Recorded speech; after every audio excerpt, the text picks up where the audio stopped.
Udah bisa dimulai, Pak, ini, Pak.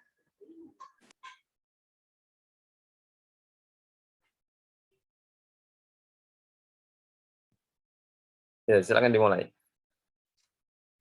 Bismillahirrahmanirrahim. Assalamualaikum warahmatullahi wabarakatuh. Selamat sore semuanya. Pada kesempatan kali ini, saya Rifda Halimah akan berperan sebagai moderator presentasi kelompok 4 dengan tema ibadah sholat dalam Islam. Next. Sebelum memulai presentasi, perkenankan saya untuk memperkenalkan teman-teman saya dari kelompok 4. Yang pertama ada Jihan Padilla Maharani, yang kedua ada Irfan Abi Prasasto, yang ketiga ada Junas Putri Astina Udetuma, yang keempat ada Rifda Halimah Pinardi, yang kelima ada Jimesiar Arlian, dan yang keenam ada Nurlinda Putri Desya Ramadini. Next. Materi pertama mengenai definisi ibadah. Ibadah secara etimologi berarti merendahkan diri serta tunduk. Sedangkan menurut terminologi ibadah memiliki banyak definisi. Definisi tersebut antara lain, ibadah adalah taat kepada Allah dengan melaksanakan perintahnya melalui lisan para rasulnya. Yang kedua, ibadah adalah merendahkan diri kepada Allah, yaitu tingkatan untuk tunduk yang paling tinggi disertai dengan rasa kecintaan yang paling tinggi. Yang ketiga, ibadah adalah sebutan yang mencakup seluruh yang dicintai dan diridhoi Allah, baik berupa ucapan atau perbuatan yang zahir maupun yang batin. Selanjutnya, materi akan disampaikan oleh Jimnasiar Arlian mengenai definisi mahda dan gairu mahda. Definisi mahda dan gairu mahda. Ibadah mahda adalah ibadah yang selama ini kita kenal, antara lain seperti sholat, puasa, zakat, dan haji. Tapi jenis-jenis ibadah juga tidak hanya sebatas yang saya sebutkan tadi, karena ibadah memiliki cakupan yang sangat luas. Karena secara garis besar, ulama membagi ibadah menjadi dua kelompok, yaitu ibadah mahda itu sendiri dan ibadah gairu mahda. Dan ibadah gairu mahda adalah segala amalan yang diizinkan oleh Allah Subhanahu wa taala yang dalam pelaksanaannya dilandaskan dengan niat untuk mencari ridho dan pahala dari Allah Subhanahu wa taala. Ada ayat dalam Quran surah Az-Zariyat ayat 56 yang berbunyi wa ma khalaqatul jinna wal insa illa liya'budun, yang artinya aku tidak menciptakan jin dan manusia melainkan agar mereka beribadah kepadaku. Adapun ciri-ciri ibadah mahda dan gairu mahda, yang pertama itu ibadah mahda adalah amal dan ucapan yang merupakan jenis ibadah di mana penetapannya berasal dari dalil syariat. Semua perkataan atau ucapan dalam ibadah mahda tidaklah bernilai kecuali ibadah. Dengan kata lain, tidak bisa bernilai netral, bisa jadi ibadah ataupun bukan ibadah, tergantung jenis ibadah yang dia kerjakan. Ibadah mahda juga memiliki dalil-dalil yang menunjukkan adanya larangan yang ditunjukkan kepada selain Allah Subhanahu wa taala, karena hal itu termasuk dalam kemusyrikan. Yang kedua, ciri-ciri ibadah mahda adalah ibadah mahda ditunjukkan dengan maksud pokok orang yang mengerjakannya, yaitu dalam rangka meraih pahala di akhirat nanti. Yang ketiga, ibadah mahda hanya bisa diketahui melalui jalan wahyu dan tidak ada jalan yang lainnya, sekalipun melalui akal atau budaya. Ciri-ciri dari ibadah gairu mahda, yang pertama, perkataan atau perbuatan dalam ibadah gairu mahda asalnya bukanlah ibadah, akan tetapi statusnya dapat berubah menjadi ibadah jika melihat dan menimbang niat orang yang melaksanakannya. Maksudnya tergantung ibadah yang dia niatkan itu seperti apa. Maksud pokok perbuatan tersebut yang di ciri-ciri ibadah mahda adalah untuk memenuhi urusan atau kebutuhan yang bersifat duniawi, bukan untuk meraih pahala di akhirat. Yang ketiga, amal perbuatan tersebut bisa diketahui dan bahkan sudah dikenal meskipun tidak ada wahyu dari para rasul.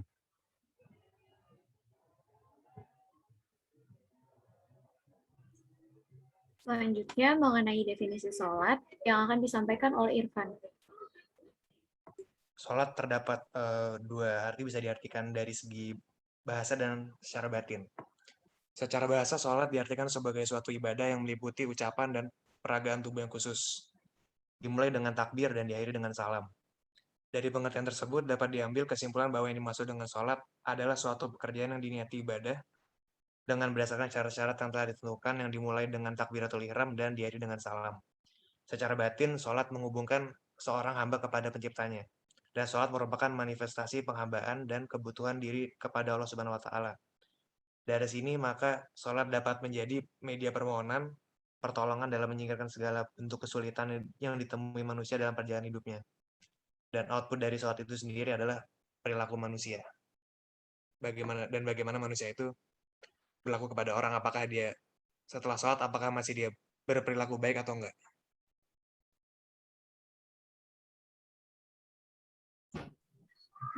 Selanjutnya akan disampaikan mengenai dalil tentang sholat yang akan disampaikan oleh Jihan. Bismillahirrahmanirrahim.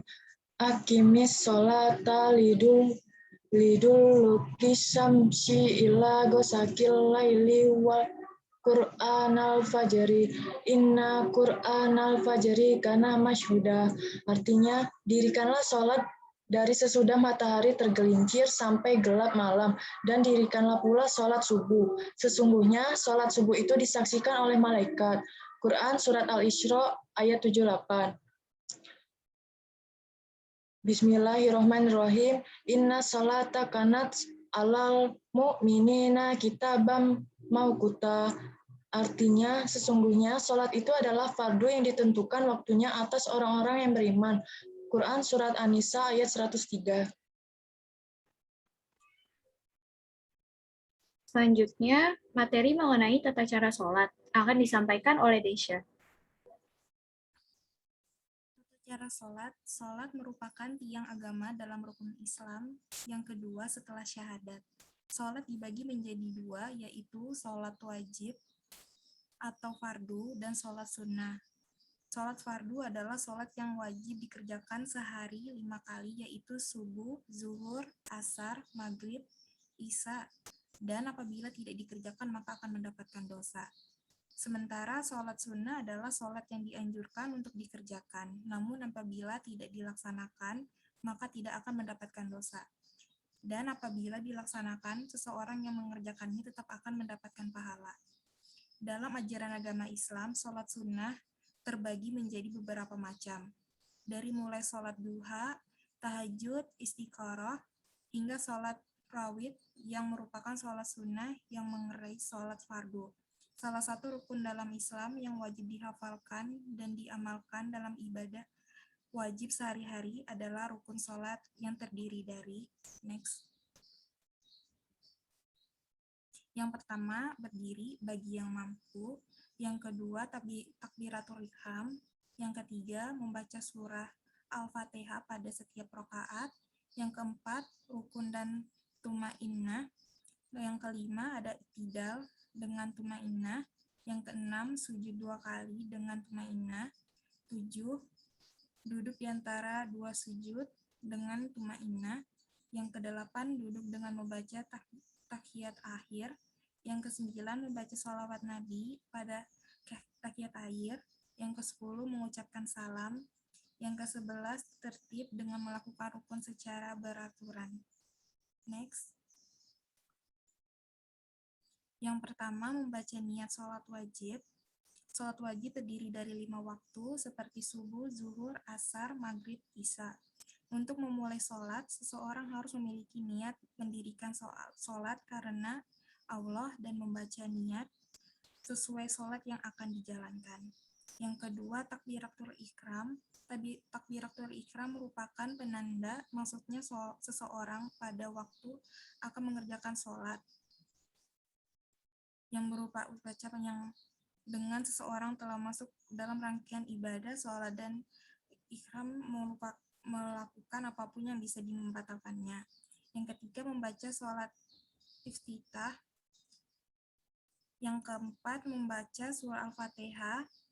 Yang kelima, membaca surat pendek. Yang keenam, ada ruku. Yang ketujuh, bangkit dari ruku dan melanjutkan gerakan iktidal. Yang kedelapan, sujud pertama. Setelah selesai mengerjakan iktidal, kemudian dilanjutkan dengan melakukan sujud pertama dengan tumainah dengan bacaan sujud. Yang kesembilan, duduk di antara dua sujud. Yang ke-10, sujud kedua. Pada sujud kedua ini juga membaca surat doa sujud yang sama dengan doa sujud yang pertama. Setelah selesai sujud kedua, kemudian berdiri untuk melakukan rakaat berikutnya. Yang ke-11 ada tahiyat awal. Tahiyat awal bisa dibaca untuk sholat zuhur, asar, maghrib, dan isya. Tahiyat awal dibaca pada rakaat sholat kedua setelah sujud pertama. Tahiyat akhir dibaca pada saat rakaat terakhir kecuali pada sholat subuh yang hanya terdiri dari 2 rakaat. Gerakan terakhir dalam sholat akhir masjid adalah mengucapkan salam 2 kali dengan menoleh arah kanan dan ke kiri.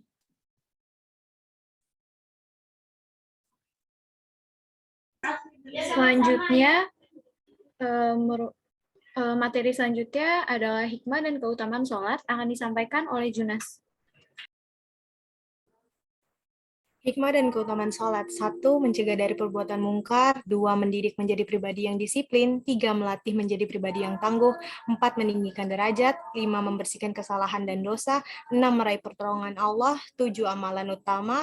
8. Cahaya di hari akhirat.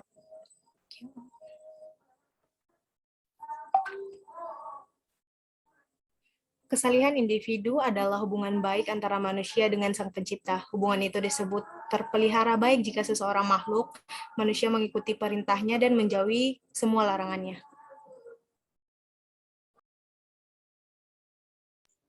Sekian pemaparan tema dari kelompok kami. Selanjutnya merupakan sesi pertanyaan. Untuk yang ingin bertanya, waktu dan tempat kami persilahkan.